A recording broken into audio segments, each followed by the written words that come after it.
Israel bắt giữ 240 người Palestine bao gồm cả nhân viên y tế sau cuộc đột kích bệnh viện Gaza. Theo Bộ Y tế tại vùng đất này và quân đội Israel, lực lượng Israel đã bắt giữ hơn 240 người Palestine bao gồm hàng chục nhân viên y tế từ một bệnh viện ở phía bắc Gaza mà họ đột kích vào thứ Sáu, bao gồm cả giám đốc bệnh viện. Bộ Y tế cho biết họ lo ngại về sức khỏe của Hussam Abu Safia, giám đốc bệnh viện Kamal Adwan, vì một số nhân viên được quân đội Israel giải thoát vào cuối thứ Sáu cho biết ông đã bị binh lính đánh đập. Quân đội Israel cho biết bệnh viện đang được sử dụng làm trung tâm chỉ huy cho các hoạt động quân sự của Hamas và những người bị bắt là những chiến binh bị tình nghi. Họ cho biết Abu Safia đã bị bắt để thẩm vấn vì anh ta bị tình nghi là một chiến binh Hamas. Vào thứ Sáu, Hamas đã bác bỏ lời khẳng định của Israel rằng các chiến binh của họ đã hoạt động từ bệnh viện trong suốt cuộc chiến Gaza kéo dài 15 tháng.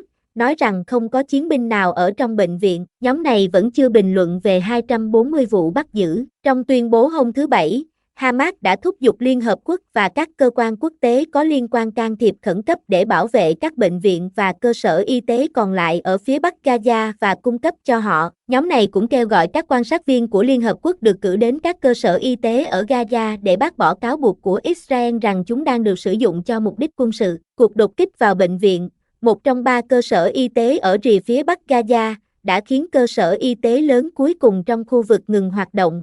Tổ chức Y tế Thế giới, WHO, cho biết trong một bài đăng trên X, WHO kinh hoàng trước cuộc đột kích ngày hôm qua. Việc phá dỡ có hệ thống y tế và cuộc bao vây kéo dài hơn 80 ngày ở Bắc Gaza khiến tính mạng của 75.000 người Palestine còn lại trong khu vực gặp nguy hiểm. Tổ chức này cho biết, một số bệnh nhân đã được sơ tán khỏi Kamal Adwan đến bệnh viện Indonesia, nơi không còn hoạt động, và các nhân viên y tế đã bị ngăn cản không cho đến đó. Bộ Y tế cho biết, những bệnh nhân và nhân viên khác đã được đưa đến các cơ sở y tế khác. Quân đội Israel cho biết 350 bệnh nhân và nhân viên y tế đã được sơ tán trước chiến dịch Kamal Adwan, trong khi 95 người khác đã được sơ tán đến bệnh viện Indonesia trong quá trình hoạt động, phối hợp với các cơ quan y tế địa phương. Riêng Bộ Y tế Gaza cho biết các cuộc không kích của Israel trên khắp vùng đất này đã giết chết 18 người Palestine vào thứ Bảy, ít nhất 9 người trong số họ ở một ngôi nhà trong trại Magazi ở trung tâm Gaza. Quân đội Israel không có bình luận ngay lập tức về các cuộc không kích và số người tử vong. Trong vài tháng qua,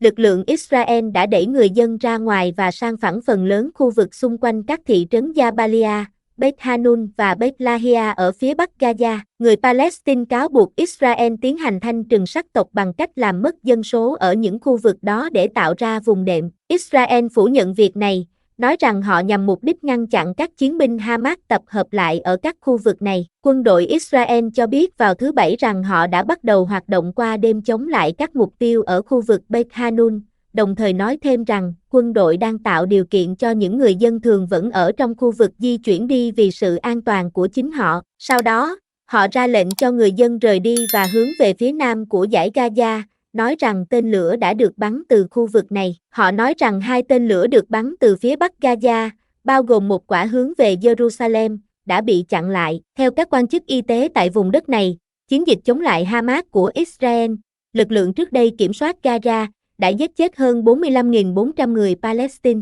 Phần lớn dân số 2,3 triệu người đã phải di dời và phần lớn Gaza đang bị tàn phá. Cuộc chiến nổ ra sau cuộc tấn công của Hamas vào miền nam Israel vào ngày 7 tháng 10 năm 2023, trong đó 1.200 người đã thiệt mạng và 251 người bị bắt làm con tin tại Gaza, theo số liệu của Israel.